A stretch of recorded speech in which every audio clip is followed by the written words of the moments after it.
எல்லாருக்கும் வணக்கம். முதல்ல எல்லாருக்கும் குடியரசு தின நல்வாழ்த்துக்கள். சுதர்ஷன் சொன்ன மாதிரி அப்படி ஒன்றும் பயங்கரமான ஒரு ப்ரெஸ் மீட்டோ அந்த மாதிரிலாம் ஒன்றும் இல்லை. எனக்கு இந்த கூலி ரிலீஸ்க்கு அப்புறம் உங்களை யாரையுமே சந்திக்கல. யூஸ்வலாக ஒரு படம் ரிலீஸ் ஆனதுக்கப்புறம் ஏதோ ஒரு தேங்க்ஸ் மீட்டோ சக்ஸஸ் மீட்டோ இல்லை ஏதோ ஒரு வகையில் சந்திச்சிருவேன். இந்த தடவை சந்திக்க முடியல. கிட்டத்தட்ட ஒரு 6 மாதம் ஆச்சுன்னு நினைக்கிறேன். அந்த நீலம் பண்பாட்டு மையம் போகும்போது அப்பவும் பேசணும்னு நினச்சேன். பட் ஆனால் கொஞ்சம் அவசரமாக போக வேண்டியிருந்ததால் அப்பவும் சரியாக பேச முடியல. ஸோ அடுத்த படத்துக்கு மூவ் ஆகிறதுக்குள்ளே என் சைட்லேருந்து ஒரு 2-3 விஷயம் நிறைய இந்த சோஷியல் மீடியாவில் போயிட்டு இருந்தது. அதுக்கு நான் அட்ரஸ் பண்ணணும்னு நினச்சேன். ஸோ அதுக்காக தான். ஸோ முதல்ல கூலியிலேருந்து ஆரம்பிச்சுதான் நினைக்கிறேன். முதல்ல மக்களுக்கு நன்றி. 35 நாள் கிட்ட கூலி தியேட்டரில் ஓடிச்சுன்னு நினைக்கிறேன். நான் வசூல் அதை பற்றி பேச விரும்பல. ஒரு லாபகரமான படம்னு சன் பிக்சர்ஸ் சொன்னாங்க. அண்ட் 1000 விமர்சனங்களை தாண்டி அந்த படம் 35 நாள் ஓடினதுக்கும் இல்லை இவ்வளோ தூரம் வசூல் பண்ணதுக்கும் மக்களுக்கு மிகப்பெரிய நன்றி. அண்ட் பத்திரிகையாளர்களுக்கு நன்றி. அண்ட் யூடியூபர்ஸ் எந்தெந்த வகையில் அந்த படத்தை பற்றி பேசினாங்களோ, மீம் கிரியேட்டர்ஸ், ரிவ்யூவர்ஸ், கிரிட்டிக்ஸ் எல்லாருக்குமே ஒரு மிகப்பெரிய நன்றி. அதில் வந்த கிரிட்டிக்ஸ் வந்து நிறைய விஷயங்கள் என்னை யோசிக்க வச்சுருக்கு. எப்படின்னா, ஸோ இதுதான் எங்கிட்ட எதிர்பார்க்குறாங்க, இந்த மாதிரி கதை சொல்கிறது தான் எதிர்பார்க்குறாங்கிற வரைக்கும் நிறையா விஷயம் நானும் அதில் லேர்னிங்காக எடுத்திருக்கேன். அண்ட் அதை என்னோடய அடுத்தடுத்த படங்களில் அவ்வளோ தூரம் விமர்சனங்கள் இல்லாத படங்களை தர முயற்சி செய்வேன். நன்றி. அண்ட் அதுக்கடுத்து ரஜினி சார், கமல் சார் படம், அதை பற்றியும் நிறைய விமர்சனங்கள் போயிட்டு இருந்தது. என்ன எது கிளாரிட்டி இல்லாமல் அதை பற்றியும் என் சைட்லேருந்து ஒரு கிளாரிட்டி கொடுத்துருன்னு ஆசைப்பட்டேன். கூலி ரிலீஸ் ஆகிற டைமில் 2 பேருமே மீட் பண்ணேன். அண்ட் 2 பேருமே இந்த மாதிரி ஒரு படம் பண்ணலான்னு சொன்னாங்க. எனக்கு அது மிகப்பெரிய ஆப்பர்ச்சுனிட்டி. கிட்டத்தட்ட 46 வருஷம் கழிச்சு 2 பேரும் ஒன்று சேர்றாங்க அப்படின்னா, அவங்க வந்து என்னை டைரக்ட் பண்ண சொல்லி கேட்டதே எனக்கு பெரிய விஷயமா இருந்தது. ஆனால் எனக்கு அப்போ கைதி 2 இருந்தது. கைதி 2 தான் என்னோட இமீடியட் நெக்ஸ்ட் ஃபிலிமாக இருந்தது. பட் ஆனால் இந்த ஆப்பர்ச்சுனிட்டியை மிஸ் பண்ண முடியல. ஸோ அதனால் நான் ப்ரொடக்ஷன் சைடில் சொல்லிவிட்டு நான் இந்த படம் முடிச்சுட்டு வந்துடுறேங்க, ஏன்னா இது திருப்பி இப்படி ஒரு ஆப்பர்ச்சுனிட்டி கிடைக்காதுன்னு சொல்லிட்டு நான் வந்துட்டேன். ஒரு 1.5 மாதம் சின்சியராக எழுதினேன். முடிஞ்ச அளவுக்கு ட்ரை பண்ணேன் 2 பேரையும் வச்சு ஒரு படம் பண்ணுறதுக்கு. 1.5 மாதம் கழித்து நேரில் போய் மீட் பண்ணி 2 பேருக்கும் தனித்தனியாக நரேஷன் போச்சு. 2 பேரும் ஈக்குவலாக எக்ஸைட் ஆனாங்க கதை மேலே. பட் ஆனால் என்னென்னா, 2 பேரும் நிறைய ஆக்ஷன் ஃபிலிம்ஸ் கண்டினியூஸாக பண்ணிகிட்ருக்காங்க. ஜெயிலர் 2 வரைக்கும் ரஜினி சார் ஆகட்டும், இப்போது கமல் சாரோட அடுத்து அன்பேரி மாஸ்டர் டைரெக்ஷனில் வர படமாகட்டும். ஸோ எல்லாமே ஹெவி ஆக்ஷனாக இருக்குது. திரும்பவும் கேப் இல்லாமல் இன்னொரு ஆக்ஷன் போகணுமாங்கிறது அவங்களுக்குள்ள ஒரு கேள்வியாக இருந்து, 2 பேரும் ஒரு லைட் ஹார்ட்டட் ஃபிலிமாக எதிர்பார்த்துட்டு இருக்காங்கிறது தான் எனக்கு அது மூலிமா தெரிஞ்சு 2 பேரும் சொன்னாங்க. பட் லைட் ஹார்ட்டட் ஃபிலிம் எனக்கு பண்ண வராது. அண்ட் அதை நான் ஜெனுவனாக சொல்லிட்டு வெளில வந்தேன்.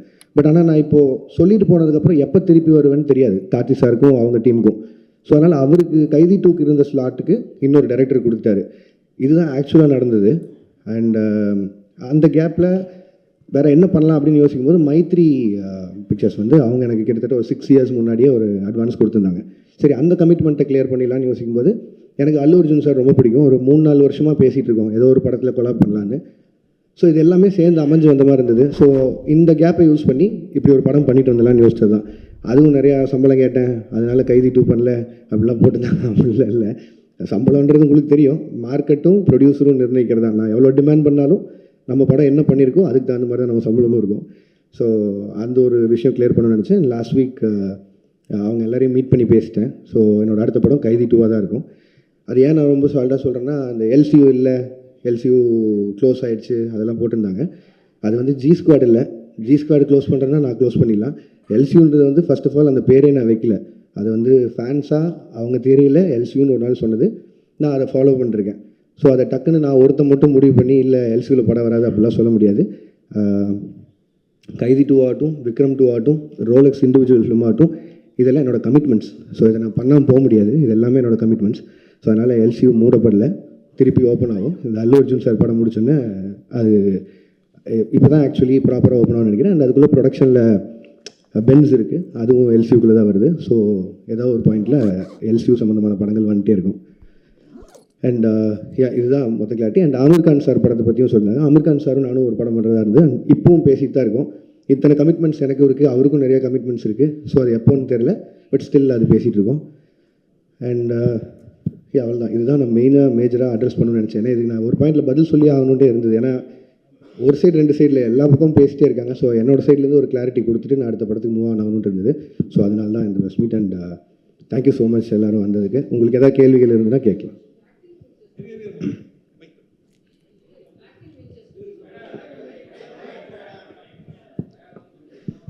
வாழ்த்துக்கள். First thanks ma'am. Acting ventures பற்றி பேசவே இல்லையே.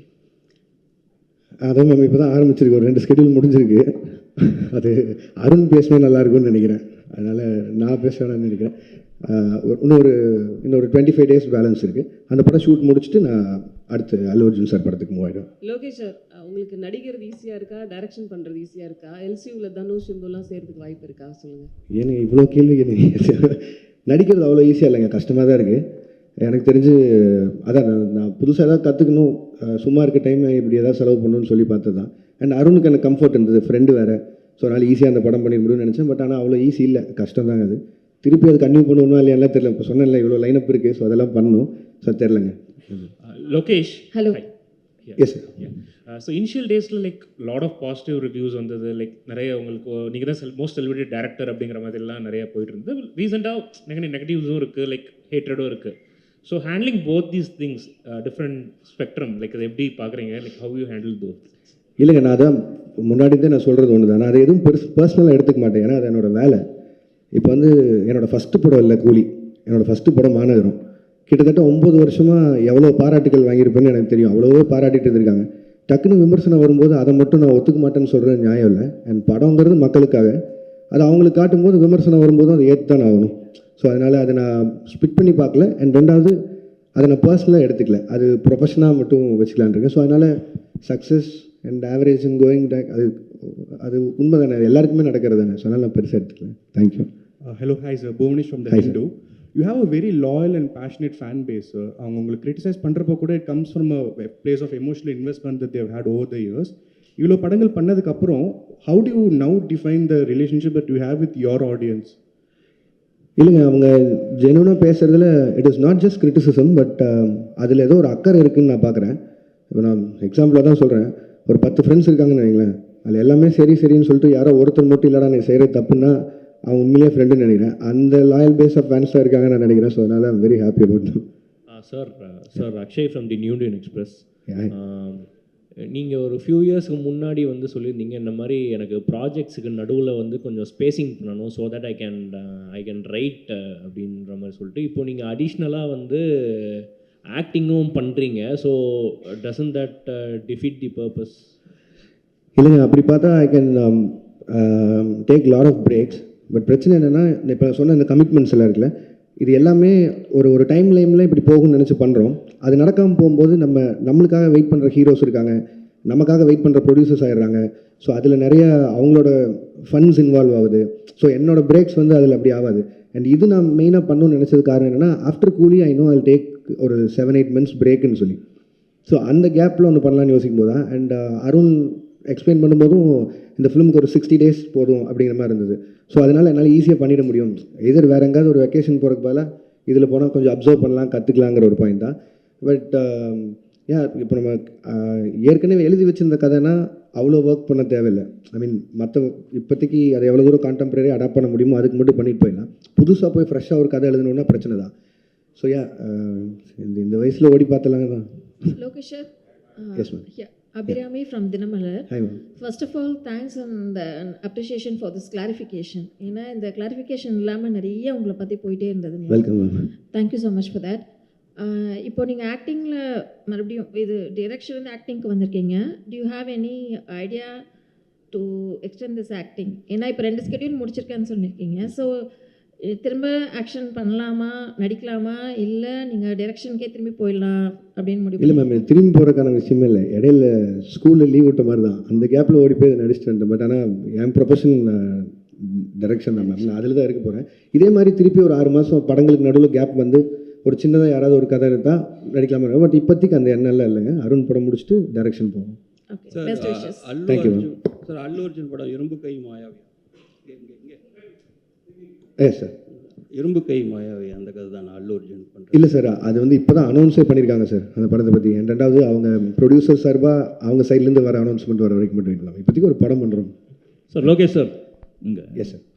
சார், அதாவது கூலி படம் ரிலீஸ்க்கு முன்னால் நீங்கள் சில இன்டர்வியூஸ்லாம் கொடுத்தீங்க, அதை வந்து ஆடியன்ஸ் பாயிண்ட் ஆஃப் வியூவில் வந்து அதை ஒரு எக்ஸாஜரேஷன்னு நினச்சிட்டு அதை பற்றி சோஷியல் மீடியாவில் வந்து உங்களை பற்றி நெகட்டிவிட்டியோடு பேச ஆரம்பிச்சாங்கன்ற மாதிரி தான் தோணுது. அது உண்மையிலே என்ன தான் நடந்துச்சு சார்? நீங்கள் சொன்னது என்ன, செஞ்சது என்ன, மக்கள் மத்தியில் எப்படி போய் சேர்ந்துச்சு சார்? இப்போ நான் சொன்னாலும் திருப்பி அதான் நடக்க போகுது சார்.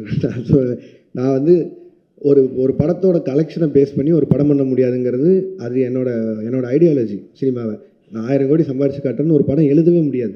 நான் அதான் முன்னாடியும் சொல்கிறேன். பட் ஆனால் என்னென்னா, நம்ம டெக்னீஷியன்ஸும் நம்ம கூட இருக்கவங்க யார் எவ்வளோ சொன்னாலும் அவங்க அந்த படத்து மேலே இருக்க எக்ஸைட்மெண்ட், ரஜினி சார் மேலே இருந்த எக்ஸைட்மெண்ட், அவ்வளோ ஸ்டார்ஸை பார்த்த எக்ஸைட்மெண்ட்டில் இந்த 1000 கோடிங்கிற பிரச்சனையை ஆரம்பிச்சிடுவாங்க ஸ்டார்டிங்லேருந்து.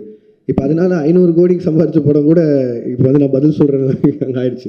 கிரிட்டிசிசம் அதெல்லாம் வெட்டலாம். பட் ஆனால் கொடுத்த இன்டர்வியூஸுமே சரி, நான் அதை ரொம்ப ஸ்ட்ரெஸ் பண்ணியே சொல்லிட்டு இருந்தேன். இந்த மாதிரி 1000 கோடிங்கிறத ப்ரெஷரைஸ் பண்ண வேணாம், அப்படி ஒரு படமாக எக்ஸ்பெக்ட் பண்ணாதீங்க. ஒரு commercial film Rajini sir enjoy பண்ணுற மாதிரி ஒரு படம் இருக்கும் தான் நான் முன்னாடி இந்த எல்லா இன்டர்வியூலையும் சொன்னேன். பட் எனக்குமே வந்து ஏதோ ஒரு பாயிண்டில் ஒரு டிரான்ஸ்பரன்சி, ஒரு அளவை மெயின்டைன் பண்ணுங்கிறது நான் இந்த படத்துலேருந்து என்னோடய லேர்னிங்காக இருக்க போகுது. ஏன்னா எவ்வளோ பேசினா போதும். ஏன்னா நான் ரொம்ப கனெக்ட் ஆகி நிறையா ஃப்ரெண்ட்ஸோடு உட்காந்து பேசுகிற மாதிரி பேசிடுறேன். அது வந்து ரொம்ப எக்ஸாஜரேட் ஆன மாதிரி ஆகிடுது. ஸோ படம் ரிலீஸ்க்கு அப்புறம் அதுவே எனக்கு பேக் ஃபயர் ஆகிற மாதிரி ஆகிடுது. ஸோ நான் இதுக்கு மேலே வரும்போது கொஞ்சம் டிரான்ஸ்பரன்சி மெயின்டைன் பண்ணிக்கணும்னு நினைக்கிறேன். சார், இதோட கண்டினியூஷனாக நான் கேட்குறேன். It is not only because of you. நீங்கள் ஒருத்தர் கொஸ்டினில் நிறைய செலிபிரிட்டிஸ்க்கு வந்து இந்த ஐடி விங் ஆட்டம் வச்சுருக்காங்க சார். They have a social media team ஆட்டம். அந்த டீமை அட்மினிஸ்ட்ரேட் பண்ணுறவங்க வந்து அவங்க போடக்கூடிய சில ட்வீட்ஸோ இல்லை சோஷியல் மீடியாவில் போடக்கூடிய பதிவோ இட் பிகம்ஸ் அ பேக் ஃபயர்ன்ற மாதிரி ஆகிடுது. ஏன்னா உங்களை பற்றி நீங்கள் சொல்லாதே எக்ஸாஜரேட் பண்ண மாதிரி ஒரு படம் வந்து உங்களன்னு சொல்லலை, இன் ஜென்ரல் நான் ஆஸ்கிங். ஒரு படம் ரிலீஸ்க்கு முன்னாடி இது வந்து 500 கோடி கலெக்ஷன் ஆகும், 1000 கோடி கலெக்ஷன் ஆகும்னு அந்த ஐடி விங் போடுறதுனால கடைசியில் அது வந்து 200 கோடி தான் ஆச்சுன்னா அது அப்படியே ட்ராபேக் ஆகிடுது. அதுதான் எப்படி சார்? அது நான் எப்படி சார் சொல்ல முடியும்? இது வந்து அது ஃபேன்ஸையும் நீங்கள் தடுக்க முடியாது. அண்ட் சோஷியல் மீடியா இன்றைக்கி உங்களுக்கு எவ்வளோ தூரம் தடுக்க முடியாத ஒரு சக்தி ஆயிடுச்சு. அதில் நீங்கள் ரிவ்யூஸோ எதுவுமே எல்லாமே அவங்கவுங்களோட எண்ணம். அவங்க காசு கொடுக்குறாங்க, படம் பார்க்குறாங்க, இன்னும் அதை பற்றி போடுறாங்க. அவங்களுக்கு இருக்கிற ஒரு படத்து மேலே இருக்க எக்ஸைட்மெண்ட்டை வச்சு போகிறாங்க. அவங்களுக்கு அந்த எக்ஸைட்மெண்ட் குறைஞ்சிருச்சுன்னா எங்களுக்கு இங்கே வேலையே இல்லை. ஸோ அதனால் அவங்க எக்ஸைட்டடாக இருக்கிறத நம்ம தப்புன்னு சொல்ல முடியாது. அட் த சேம் டைம் இது நீங்கள் சொன்ன மாதிரி இந்த ஐடி விங் வச்சு பேசி எனக்கு அதில் எப்படி நம்பிக்கை இல்லைன்னா, இல்லை எனக்கு புரியுது சார், எனக்கு புரியுது சார். ஒரு படம் நல்லா இருந்ததுன்னா யாருமே தடுக்க முடியாதுன்னு நான் நினைக்கிறேன். நான் அதை ரொம்பவும் நம்புகிறேன். நான் உதாரணமாக மற்ற படங்கள் எடுக்காமல் என் படத்தை எடுக்கிறேன். மாநகரம் ரிலீஸ் ஆகும்போது யாருக்குமே அங்கே அடையாளமே கிடையாது, சந்தீப் ரஜினா தான். பட் அந்த படத்தை கொண்டு போய் சேர்த்தது நீங்கள் தான். அன்றைக்கி 50 நாள் ஓடிச்சு. அப்போது அதுக்கு நல்லா இருக்குங்கிற மாதிரி தான் ஏதோ ஒரு நம்பிக்கையில் போய் அந்த படத்தை போய் பார்த்தாங்க. ஸோ அதனால் அதுக்கப்புறம் எல்லோரும் ஸ்டார்ஸ் கூடயும் வேலை செஞ்சுட்டேன். அவங்களோட போஸ்டர்ஸ் வச்சாலே படம் போயிடும். பட் ஆனால் யாருமே இல்லாமல் ஒரு போஸ்டரில் இருக்கும்போது கூட மக்கள் வந்து பார்த்தாங்க. ஸோ ஒரு படம் நல்லா இருக்குன்னா இது எதுவுமே தடுக்காதுங்கிறது நான் நம்புகிறேன் சாலிடாக. Sir okay sir, Lokesh sir, இப்போ உங்களோட ஃப்யூச்சர் ப்ராஜெக்ட்ஸ் பற்றி நிறைய வந்துட்டுருக்கு செய்திகள். அப்படி ஒன்று வந்தது தான் ஹிந்திக்கு போய்ட்டு நீங்கள் அமீர் கானோட பண்ண போகிறீங்க அப்படின்னு சொல்லிட்டு, அது ஃப்யூச்சரில் மெட்டீரியலைஸ் ஆகிறதுக்கு வாய்ப்பு இருக்கா சார்? ஒரு 3-4 தடவை மீட்டிங் போச்சு. எனக்கு அவர் சின்ன வயசுலேருந்து ரொம்ப பிடிக்கும். அவர் ஒரு பெரிய ஃபேன் தான். அண்ட் அவரும் வந்து என் ஒர்க் ரொம்ப பிடிச்சுன்னு சொல்லி தான் அவர் கூலிலேருந்து படம் பண்ணணும்னு பேசுகிறாரு. பட் ஆனால் நான் சொன்னேன் சார், இங்கே இவ்வளோ கமிட்மெண்ட்ஸ் இருக்குது. அண்ட் சாருக்குமே அவருக்கும் நிறையா கமிட்மெண்ட்ஸ் இருக்குது. ஸோ இதே மாதிரி ஏதோ ஒரு டைம் லைனில் ஏதாவது மிஸ் மேட்ச் ஆகும்போதோ வேறு ஒரு டைம் கிடைக்குதோ அப்படிங்கிறத பார்த்து தான் சார் பண்ண முடியும். பட் ஆனால் we are talking sir. Sir எனக்கு எல்லா ஹீரோஸ் கூடயும் வேலை செய்யணும் சார். அவங்க எல்லாரும் கூடயும் பேசிட்டு தான் இருக்கேன். பட் ஆனால் டைம் லைன் தான் சார் பிரச்சனை. சார் இங்கே ஒரு கேள்வி சார். இங்கே சார் இங்கே சார் நீங்கள் டிசியில் பண்ணிகிட்டு இருக்கிறதா, டிசியில் இப்போ பண்ணிக்கிட்டு இருக்கீங்க. அதேமாரி ஜனநாயகன்லேயும் ரிப்போர்ட்டராக பண்ணிகிட்டு இருக்கீங்க அப்படின்றதும் தகவல் வந்துச்சு. அது நீங்கள் எப்படி பார்க்குறீங்க? அதுக்கப்புறம் 2 கேள்வி ஆரம்பிச்சிடறேன். இந்த சென்சார் இஷ்யூ கூலிலையும் ஏ சர்டிஃபிகேட் வந்திருந்தது, ஜனநாயகன்லையும் அது பாதிக்கப்பட்டிருக்கு. அது எப்படி சார் பார்க்குறீங்க இந்த 2 கொஸ்டின்? சார் டிசியில் ஆமாம் சார் அது பண்ணிருக்கேன். அது அருண் மாதேஸ்வரன் படம். இது வந்து ஹெச் வினோதனாவும் விஜயனாவும் ஒரு நாள் கூப்பிட்டாங்க. ஸோ அது கேமியா பண்ணேன். அது அவ்வளோதான் என்னால் சொல்ல முடியும். அதுக்கு மேலே அவங்க பேசிங்க. அண்ட் ரிகார்டிங் சென்சார் போர்ட், நான் கூலி சொல்லணுன்னா அதுக்கும் நிறைய விமர்சனம் வந்தில்ல. ஏன் ரஜினி சார் ஏ சர்டிஃபிகேட் அப்படின்னு சொல்லி. சரி, ஏ சர்டிஃபிகேட் வாங்கணும்னு போல எனக்கு என்ன ஆச்சுன்னா, சென்சார் போர்டில் ஃபர்ஸ்ட் சென்சார் பண்ணி முடிச்சோன்னே தி அட்வைஸ் வித் 35 கட் சொன்னாங்க. அப்புறம் ஒரு 9 மியூட்ஸ் இருந்தது. மியூட்ஸ் கூட ஓகே, எனக்கு பிரச்சனை இல்லைன்னு சொல்லிட்டேன். பட் 35 கட்டுங்கிறது வந்து என்னால் அன்றைக்கி ஏற்றுக்க முடியல. இப்போ படம் ரிலீஸ் ஆனதுக்கப்புறம் ஆல்ரெடி நிறைய இடங்கள் புரியலன்னு சொல்லி சொல்கிறாங்க. மேபி அது ஐ டேக் த ப்ளேம். நிறைய இடத்துல நான் புரிய வச்சுருக்கணும். பட் ஆனால் அதையும் மீறி 35 கட் அப்படின்னா அது படமாகவே இருந்திருக்காது. இன்னும் நீங்கள் வந்து ஒரு ஒரு ஒரு கம்ப்ளீட்டட் ஃபிலிம் வித் ஏ சர்டிஃபிகேட்டா இல்லை ஒரு இன்கம்ப்ளீட் ஃபிலிம் வித் யூபிஏ சர்டிஃபிகேட்டாங்கிற மாதிரி தான் இருந்தது. அண்ட் இமீடியட்டாக அது நான் ஒருத்தர் எடுக்க முடியிற கால் இல்லை, ஏன்னா அது எத்தனை கோடி இன்வெஸ்ட் பண்ணியிருக்காங்கன்னு உங்களுக்கு தெரியும். ஸோ நான் ப்ரொடியூசர்கிட்டையும் பேசினேன், ரஜினி சார்கிட்டையும் பேசினேன், அண்ட் எல்லோரும் பேசி முடிவு பண்ணி வி அப்ளைட் ஃபார் ரீசென்சார். உடனே ரீசென்சார் அப்ளை பண்ணோம். ரீசென்சாரில் அடுத்த பேனல் பார்த்துட்டு திருப்பியும் அதே 35 கட் அட்வைஸ் பண்ணாங்க. பட் அட்வைஸ் பண்ணுறதை தாண்டி ரீசென்சாரில் எனக்கு சொன்னது என்னென்னா, தீமேட்டிக்காகவே இது அதாவது பிணங்களை எரிக்கிறதும் இந்த மாதிரி பண்ணுறதுங்கிறதும் தீமேட்டிக்காகவே எனக்கு இந்த மாதிரி பண்ணணும். அண்ட் எங்களுக்கான ரிலீஸ் டைம் இருக்குது. அண்ட் எனக்கு அந்த படத்தை எந்தையுமே விஷுவலாக கட் பண்ணிட வேணாம், இது எல்லாத்தையும் மனசில் வச்சுட்டு ரஜினி சாரோட அட்வைஸை எடுத்துகிட்டு அண்ட் தென் வி டிசைடட். ஏன்னா ஒரு ஏ சர்டிஃபிகேட் வந்ததுனால மட்டுமே ஒரு 40-50 கோடி வருமானத்தில் லாஸ் இருக்க மாதிரி இருக்கும். பட் ஆனால் அது சன் பிக்சர்ஸ் எனக்கு கொடுத்த ஃப்ரீடம், ரஜினி சார் எனக்கு கொடுத்த ஃப்ரீடம், லோகேஷ் உங்கள் காலாக இருக்கட்டும், உங்களுக்கு என்ன தோணுதோ பண்ணுங்கன்னு. நான் ஒரு கம்ப்ளீட் ஃபிலிமாக இருக்கணும்னு சொல்லி தான் ஏ சர்டிஃபிகேட் கொடுத்துக்கிட்டது. இல்லைனா ஆப்வியஸாக இன்னும் கொஞ்சம் அதிகமாக சம்பாதிக்க போகுதுன்னா நான் வேணான்னு தான் சொல்லியிருப்பேன். பட் இதுதான் ஆக்சுவலி நடந்தது. அண்ட் ரிகார்டிங் ஜனநாயகன் எனக்கு தெரியல, நீங்கள் வினோத நாடு தான் கேட்கணும், நான் சென்சாருக்குள்ளே போகல, அதனால் நான் சொல்ல முடியாது. Thank you sir. எங்கள் கேள்வி, ஒரு இயக்குனராக இருந்து நடிகர்களை இயக்குனதுக்கும் இப்போ நீங்களே வந்து ஒரு நடிகராக மாறினதுக்கும் என்ன வித்தியாசம் தெரியுது? இப்போ உங்களுக்கு வந்து நடிகராக இருக்கிறது சுகமாக இருக்கா? இப்போ தான் உங்கள்கிட்ட நாங்கள் சொன்னேன், ஆனால் உங்களுக்கு தமிழில் வேணும். சுகமாலாம் இல்லை, நான் நல்லா இல்லை, கொஞ்சம் கஷ்டமாக தான் இருக்குது. டைரக்ஷன் நம்ம தெரிஞ்ச வேலை செய்கிறதுக்கும் தெரியாத வேலை செய்கிறதுக்கு வித்தியாசம் தான். சார் மீனாட்சி சுந்தரம், உங்கள் படங்களில் நிறைய வன்முறை இருக்குது, வெட்டு குத்து ரத்தம் குரூரெல்லாம் இருக்குது. இது வந்து சமூகத்துக்கு நல்லது இல்லை. லோகேஷ் கனகராஜ் ஒரு மனநல டாக்டர் கூட பார்க்கணும் அளவுக்கு உச்சமாக கமெண்ட் வந்தது. அதை பற்றி என்ன நினைக்கிங்க? ஒன்று. ரெண்டாவது, ஜனநாயகன் நீங்கள் மலேசியாலாம் போய் விஜய் சாருக்கு நிறைய சப்போர்ட் பண்ணீங்க, சினிமா வாழ்க்கைக்கு அண்ணன் நீங்கள். அடுத்து இந்த ஏப்ரல் மே பிரச்சாரத்துக்காக போவீங்களா? அந்த வகையிலையும் சப்போர்ட் இருக்குமா? காலையில் நேரம் ஏன்னா சொல்லிடுறேன். இல்லை, நான் அந்த வன்முறை இது வந்து ஆனால் இப்போ நான் வந்து ஒரு சினிமா டைரக்டர் ஆகணும்னு நினச்சி வரும்போது, நான் சின்ன வயசுலேருந்து என்ன படங்கள் பார்த்து வந்தேனோ, நான் ஒரு ஆக்ஷன் ஃபிலிம் டைரக்டர் ஆகணும்னு தான் வந்தேன். நான் தேவர் மகன் விருமாண்டியெல்லாம் பார்த்து தான் வந்தேன். நான் மனநல மருத்துவமனைக்கெலாம் போகல, நான் டைரக்டர் ஆகணும்னு முடிவு பண்ணி தான் இங்கே வந்தேன். அண்ட் இப்போ அதையும் தாண்டி இப்போது கில்பில் ஆகட்டும், வெளிநாட்டு படங்கள் பார்த்தா அதுக்கும் ஆஸ்கர்லாம் கிடைக்குது, அதாவது ஆக்ஷன் படங்களுக்கு. ஸோ இப்போ நம்ம இந்த இந்த இந்த ஜென்ரேஷனில் இருக்கவங்க எல்லாருமே கம்பேர் பண்ணுறதே வந்து கேம் ஆஃப் த்ரோன்ஸ் பார்க்குறாங்க, பிரேக்கிங் பேட், டெக்ஸ்டர் எல்லாத்தையும் பார்த்துறாங்க. ஸோ இதுவே 10 வருஷம் ஆயிடுச்சு இதெல்லாம் வந்து. அப்போ என்னென்னா அவங்க ஆன் பார் நாங்கள் பார்க்குற இந்த வெப் சீரிஸ் அளவுக்கு இருக்கா அப்படிங்கிறத கம்பேரிசன் வைக்கிறாங்க. அதுக்காக வயலன்ஸ் பண்ணி ஒரு படத்தை பண்ணுறது மட்டும்தான் ஹாலிவுட் லெவலுக்கு கம்பேர் பண்ணுறது நான் சொல்ல, அதையும் காரணமாக வைக்கிறாங்க. ஒரு 2.5 மணி நேரம் நீங்கள் தேட்டருக்குள்ளே வந்ததுக்கு நான் உங்களை என்கேஜாக வச்சுக்கணும்னு நினைக்கிறதே எனக்கு அவ்வளோ பெரிய சேலஞ்சாக இருக்குது. இதில் இந்த சோகால்டு வயலன்ஸ், நான் வயலன்ஸ்லேயே சொல்ல விரும்புகிறேன், அது ஒரு ஆக்ஷன் படம். எப்படி ஜாக்கி சானை பார்த்தோம், எப்படி ப்ரூஸ்லி பார்த்தோம், அர்னால்டை பார்த்தோம், இப்படிலாம் பார்த்து தான் வந்தோம். அதுக்கப்புறமா ரஜினி சார் பார்த்தோம், நம்ம ஊர்லேயே கமல் சார் பார்த்தோம், எல்லா ஆக்ஷனும் விஜயகாந்த் சாரோட ஒன்று தேட்டரில் விடாமல் பார்த்தோம். இதெல்லாம் தான் ஒரு ஆக்ஷன் டைரக்டர் ஆகணும்னு மாற்றுறது. இது எப்படின்னா, இப்போ வந்து ஏதோ ஒரு பக்கம் பார்த்துட்டு இந்த மாதிரி நீங்கள் சொன்ன மாதிரி இன்ஃப்ளூயன்ஸாக இப்படி பண்ணுறாங்க அப்படின்னா, அது அவ்வளோ ஈஸியாக அப்படி சொல்லிட்டு கடந்து போகிற விஷயம் இல்லைண்ணே. ஒரு தப்பு நடக்குது, அதுக்கு இந்த டேரக்டரோட படம் தான் காரணம்னு சொல்லிட்டா அது அவ்வளோ ஈஸி இல்லைண்ணே. இப்போ எனக்கு ஒரு பொறுப்பு இருக்கணும்னு சொல்கிறீங்களே, இருக்குது, சமூக பொறுப்பு இருக்குது, ஓகே, நான் வயலன்ஸ் கம்மியாக, பார்க்குறவங்களுக்கும் அந்த பொறுப்பு இருக்கணும் இல்லைண்ணே. அப்புறம் எதுக்கு நான் படிக்கிறோம், எதுக்கு இத்தனை பேர் அப்பா அம்மா வளர்த்து எவ்வளோ பேர்கிட்ட அட்வைஸ் கேட்குறோம், எல்லாருமே இருக்குல்ல. ஸோ அது ஈஸியாக கடந்து போகிற விஷயமே இல்லைன்றேன். அதையும் மீறி உங்களை ஒரு சினிமா ஒரு 2.5 மணி நேரம் பொழுதுபோக்கு படம் உங்களை மாற்றுதுன்னா மனசார நம்ம எவ்வளோ வீக்காக இருக்கும். அப்போ நாளைக்கு எதில் வேணாலும் இன்ஃப்ளூயன்ஸ் ஆகும்ல, அது நம்ம தானே, நம்ம கையில் தானே இருக்குது. அதுக்கு அதை காரணம் காட்டிடக்கூடாதுன்னு சொல்கிறேன். 2 சைடும் பொறுப்பாக இருக்கணும்னு தான் நான் சொல்கிறேன். லோகேஷ் பிரச்சாரம் தானே இல்லைண்ணே, அரசியலுக்கு எனக்கு என்னென்ன சம்பந்தம். ஒரு இப்போ தேவதாஸ் படம் பண்ணுறீங்க, தேவதாஸில் இந்த கெட்டப் தானா? ஏன்னா தேவதாஸ்னாவே தாடி வச்சுன்னு தான் வரணுமா? அதில் லோகேஷ் கனகராஜ் வந்து அது மாதிரி மென்ஷன் பண்ணுறாங்களா? அதுக்கப்புறம் வந்து நீங்கள் நடிக்க போகிறேன்னு சொன்ன பிறகு எந்தெந்த ஆக்டர் வந்து உங்களை வந்து நடிக்காத, நீ டைரக்டே பண்ணுன்னு சொன்னாங்க? ரஜினி சார், கமல் சார் என்ன சொன்னாங்க? இல்லைண்ணே, இந்த ஃபஸ்ட்டுக்கு லைன் ஆஃப் கேள்விக்கு வந்து அருண் தான் பதில் சொல்லணும். தேவதாஸ் தாடி வச்சிருக்கணுமா வச்சிருக்கக்கூடாதா அதெல்லாமே அவன் தான் பதில் சொல்லணும். இது வந்து அவன் இப்படி வர சொன்னான், அதனால் நான் இப்படி நடிச்சிருக்கேன், அவள் தான் என்னால் பதில் சொல்ல முடியும். அண்ட் இல்லைண்ணா, நான் ரஜினி சார்கிட்ட போகிறதுக்கு முன்னாடி அவர் தெரியும் நான் நடிக்கிறேன். நான் இப்போ கூலியிலேருந்து வரும்போது அவர் வாழ்த்துக்கள் தான் சொன்னார், கமல் சார் வாழ்த்துக்கள் தான் சொன்னார். அண்ட் நான் விஜயநாட்ட பேசினேன், அவர் வாழ்த்துக்கள் சொன்னார். அண்ட் சேது நான் மீட் பண்ணும்போது பேசினேன். அவள் தான் யார் யார் அன்றைக்கி பார்க்குறோமோ அது மட்டும் தான் மீட் பண்ணி பேசணும். அண்ட் இன்னொரு கிளாரிட்டியும் கொடுக்கணும்னு நினச்சேன். இந்த நீங்கள் இந்த ரஜினி சார் கமல் சாரை பற்றி பேசினால அவங்க 2 பேரை வந்து அன்ஃபாலோ பண்ணிட்டேன் ட்விட்டர்லேருந்து அப்படின்லாம் சொல்லியிருந்தாங்க.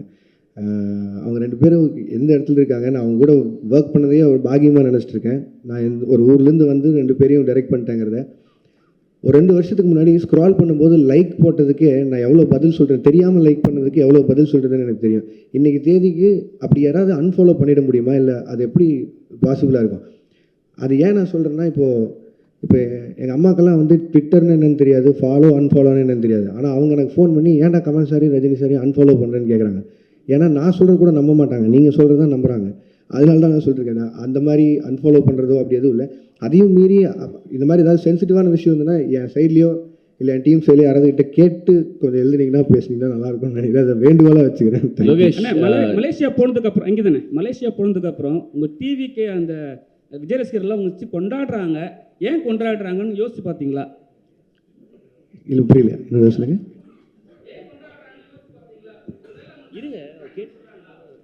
இல்லைங்க, நான் அவருக்கு கூட 2 படம் ஒர்க் பண்ணியிருக்கேன். அந்த 2 படமும் அவங்களுக்கு பிடிச்சிருக்கு, அதனால கொண்டாடுறாங்க. என்ன மட்டும் இல்லையே, நெல்சனையும் கொண்டாடினாங்க, அட்லியும் கொண்டாடினாங்க. லோகேஷ் என்ன சார்? லோகேஷ் ஒரு நிமிஷம் சார்.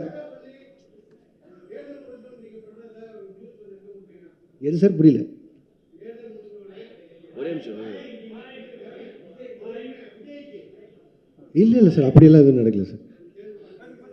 லோகேஷ் ஒரே ஒரு யா நீங்கள் அல்லு அர்ஜுனை வச்சு அட்லியும் பண்ணுறாரு, அல்லு அர்ஜுனை வச்சு இப்போ நீங்கள் லோகேஷ் கனகராஜும் பண்ண போகிறாரு. ஸோ 2 பேருக்கும் உள்ள அந்த காம்பினேஷனில் ஒரு ஹெல்த்தியான ஒரு காம்படிஷன் இருக்குமா? யார் பெஸ்ட்டாக பண்ணுறது அல்லது யார் படத்தை பீட் பண்ணுறது அப்படின்னு சொல்லிட்டு? இல்லைங்க, 2 பேருமே எங்களோட அடையாளம் தமிழ் இண்டஸ்ட்ரி. ஸோ முடிஞ்ச அளவுக்கு இங்கே இருக்கிற இண்டஸ்ட்ரியை எவ்வளோ தூரம் மேலே கொண்டு போகிறோங்கிறது ஐடியா. அது அட்லீஸ்ட் சைடில் அவர் ட்ரை பண்ணுறாரு, என் சைடில் நான் ட்ரை பண்ணுறேன். 2 பேரும் ஃப்ரெண்ட்ஸ் தான். ஸோ அதனால் யார் படம் ஜெயிச்சாலும் அதிகமாக சம்பாதிச்சாலும் சந்தோஷம் தான். ஸோ தமிழ் இண்டஸ்ட்ரியிலேருந்து தான் போகுது 2 பேருக்குமே. லோகேஷ் உங்களுக்கு ஸோ என்னென்ன படங்கள் அப்டேட் பண்ணுங்க சார் உங்கள் ப்ரொடக்ஷன்? Yes ma'am. அது ப்ரொடக்ஷன் ஐடியாவே வந்து எனக்கு இவங்க பொட்டன்ஷியல் ட்ரீம் வாரியர் பிக்சர்ஸ் அவங்களோட அந்த டைமில் அவங்க கண்டினியூஸாக படங்கள் பண்ணிருந்தாங்களே, மாநகரம், மாயா, அருவி, ஜோக்கர் அந்த மாதிரி. ஸோ அது மாதிரியான ஒரு சின்ன பட்ஜெட்டில் படங்கள் பண்ணுங்கிறது ஆசை. இப்போதைக்கு மிஸ்டர் பாரத்னு சொல்லிட்டு நிரஞ்சன் டைரக்டர் அவர் எடுத்த படம், அது முடிஞ்சிச்சு, போஸ்ட் ப்ரொடக்ஷனில் இருக்குது, ரிலீஸ்க்கு தயாராகிட்டு இருக்குது. ரத்னகுமார் டைரக்ட் பண்ணுற படம் 29ன்னு சொல்லி, அது நானும் Karthik Subbaraj sir, Karthik Santhanam, Stone Bench அவங்களும் சேர்ந்து தயாரிக்கிறோம். அந்த படமும் ஷூட்டிங் முடிஞ்சிச்சு, அது போஸ்ட் ப்ரொடக்ஷன் ரெடி ஆகிட்டு இருக்கு. அண்ட் பாக்யராஜ் கண்ணன் டைரக்ட் பண்ணுற படத்தில் வந்து பென்ஸ், அது ஷூட் போயிட்டுருக்கு. அது எனக்கு தெரிஞ்சு பெரிய படம், அதனால் அது கொஞ்சம் இன்னும் கொஞ்சம் நிறையா ஷூட் போகும்னு நினைக்கிறேன். ஸோ இதில் மிஸ்டர் பாரத்தும் பென்ஸும் வந்து நான் மட்டும் ப்ரொடியூசர் இல்லை, என் கூட Sudhan sir and Jagadish bro அவங்களோட கம்பெனிஸும் இன்வால்வ் ஆயிருக்கு. இதான் லோகேஷ் லாஸ்ட்டாக ஒரு கேள்வி.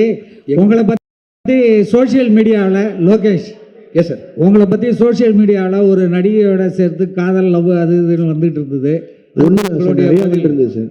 இல்லை நீங்கள் ஏதாவது அந்த மாதிரி போயிட்டு இருக்கா? ஃபேமிலி ஆக போகிறீங்களா? இல்லை சார், இல்லை சார், எனக்கு ஆல்ரெடி ஃபேமிலி இருக்குது சார். அப்படிலாம் இல்லை sir. Second family. Thank you sir, thank you sir, thank you sir. ஒரே ஒரு சின்ன கேள்வி என்னன்னா, அது முக்கியமான கேள்வியும்,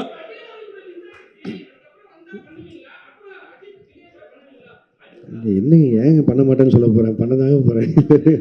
லோகேஷ் ப்ரோ இல்லைங்க, அது மிஸ் ஆகிறது தாண்டியில் என்னால் அப்படி இல்லை. ஒரு அவங்க நான் ஆக்ஷன் படம் பண்ணணும்னு நினச்சேன், பட் ஆனால் அவங்க ஒரு லைட் ஹார்ட்டட் படம் கேட்டாங்க, என்னால் பண்ண முடியல. அது அந்த டைமில் இல்லை, கண்டிப்பாக வேறு யாராவது பண்ணுவாங்கன்னு நினைக்கிறேன். லோகேஷ் ப்ரோ மக்கள் மத்தியில் பேசப்படுற ஒரே ஒரு விஷயம் என்னன்னா, எஸ் சார், இப்போ சமீப காலமாக வரக்கூடிய படங்களில் இருக்க இயக்குனர்கள் இன்க்ளூடிங் லோகேஷ் கனகராஜ் படங்களில் வந்து ட்ரக் அப்யூஸ் நிறைய இருக்குது, போதை கலாச்சாரத்துக்கு முக்கியத்துவம் கொடுக்கறதா சொல்லி பரவலான பேச்சு சார். இது நிறைய டாக்டர்ஸ் பேசியிருக்காங்க, அதை பற்றி மக்கள் நிறைய பேர் சொல்கிறாங்க.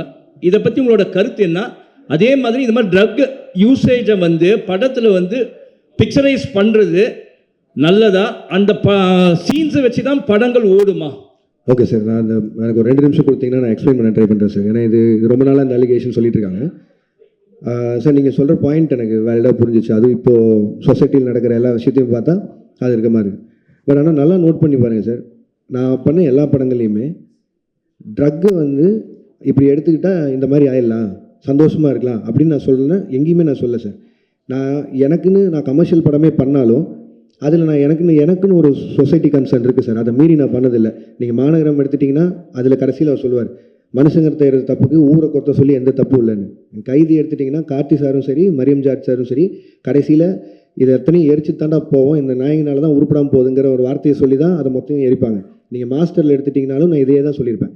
அது எப்படி 18 வயசு கீழே இந்த உனக்கு ஆகல நீ தேட்டருக்குள்ளே போகாதன்னு சொல்கிற முடியுதோ, எப்படி வந்து சாராயமும் பீடியும் அவன் கையில் கிடைக்குதுன்னு. கமல் சாரை வச்சு இந்த ட்ரக் ஃப்ரீ சொசைட்டிக்கான மரியாதை என்ன, அது இப்படி ஆச்சுன்னா என்ன ஆகுங்கிறத அவங்க வச்சு சொல்லியிருக்கேன். இது என்னென்னா, எனக்கு கிடைச்ச ஹீரோஸ் மூலிமா எவ்வளோ தூரம் உறக்க இதை சொல்ல முடியுமோ அதை நான் சொல்லிகிட்டே தான் இருக்கேன். அதை நீங்கள் சொல்லணுன்னா ஒரு பாயிண்டில் இவ்வளோ ட்ரக்ஸ் இருக்குங்க. நான் கைதி படம் முடிக்கும்போது முதல்ல 900 கோடிக்கு ட்ரக்ஸ் மாட்டுமான்னு சொல்லியிருந்தாங்க. நான் ஷூட்டிங்கில் இருக்கும்போதே 20,000 கோடிக்கு ஒரு ஊரில் மாட்டுச்சு. ஸோ இது வந்து எதுவுமே நான் சொல்லி தரல. 20,000 கோடி நான் சொன்னது 900 கோடி தான் சொல்லியிருந்தேன். அப்படி பார்த்தாலும் கம்மி ரேஷியோவில் தான் சொல்லியிருந்தேன். இது இந்த சொசைட்டியே எவ்வளோ கஷ்டப்படுதுன்னு சொல்கிறேன் சார். இது மட்டும் இல்லை சார், என் சைடில் இதுக்கு நான் தான் பேசி ஆகணும். வெறுமனே இப்படி சொல்லிட்டு போயிடலாம், கமர்ஷியலாக வந்துட்டான் ட்ரக்ஸை வச்சு படம் பண்ணிட்டான் இல்லை சார். எவ்வளோ தூரம் சே நோ டு ட்ரக்ஸ் கேம்பெயினுக்கு நான் சப்போர்ட் பண்ணிட்டு இருக்கேன்னு எனக்கு தான் தெரியும். என் சைடில் அவ்வளோ கேம்பெயின்ஸ் நடந்துட்டுருக்கு. ஒவ்வொரு காலேஜாக போய் இது ப்ரொபகண்டா மாதிரியே பண்ணிகிட்ருக்கேன். ஒரு 15,000 ஸ்டூடெண்ட்ஸை ட்ரக்ஸை தொட மாட்டேன்னு பிளட்ஜ் எடுக்க வச்சுருக்கேன். கோயம்புத்தூர் கமிஷனர்கிட்ட சே நோ டு ட்ரக்ஸ்ன்னு சொல்லி அந்த தலைப்பில் ஷார்ட் ஃபிலிம்ஸ் பண்ண வச்சு, கோயம்புத்தூர் இருக்க எல்லா காலேஜையும் மொத்தமாக வச்சு ஒரு 60 ஷார்ட் ஃபிலிம்ஸ் வந்து அதில் யார் ஃபஸ்ட்டு வராங்களோ அவனை என் அசிஸ்டண்ட்டாக சேர்த்துறேன்னு சொல்லியிருக்கேன். அவன் தான் இப்போ என் அசிஸ்டண்ட். ஸோ இது எல்லாமே என் சைட்லேருந்து நான் பண்ணிகிட்டு இருக்கேன் சார். இது வெறும் ஜஸ்ட் ஒரு சினிமாக்காக பண்ணணும் இல்லை, இது சொல்லணுன்னு இருந்தது சொன்னேன். அண்ட் இப்போது நான் சொல்கிறேன், பெரிய ஹீரோஸை வச்சு சே நோ டு ட்ரக்ஸ்ன்னு சொல்கிறது நான் அது ஒரு கன்சர்ன், அது நான் சொல்லி தான் ஆகணும்னு நினச்சிட்ருக்கேன். எஸ் சொல்ல நோ சொல்லியிருக்கேன். அதை எல்லோரும் உறக்க சொல்கிறாங்க, ஹீரோஸும் சேர்த்து. இந்த எல்சியூ உருவானதும் அதுதான். இதில் திட்டவட்டமாக கமல் சார் சொன்ன மாதிரி தான், ட்ரக்ஸு இந்த சொசைட்டிக்குள்ளே வேணான்னு தீவிரமாக இருக்கிற தீவிரவாதின்னு அவர் சொல்லியிருப்பார்ல, அதை தான் நானும் கமர்ஷியல் ஃபார்மேட்டில் சொல்ல ட்ரை பண்ணுறேன். பட் ஆனால் நான் என்ன சொன்னாலும் நல்லதை கேட்கவே மாட்டோம், நான் கெட்டதை மட்டும்தான் பார்ப்போன்னு சொல்லியிருந்தா நானும் என்ன தான் சார் பண்ண முடியும்.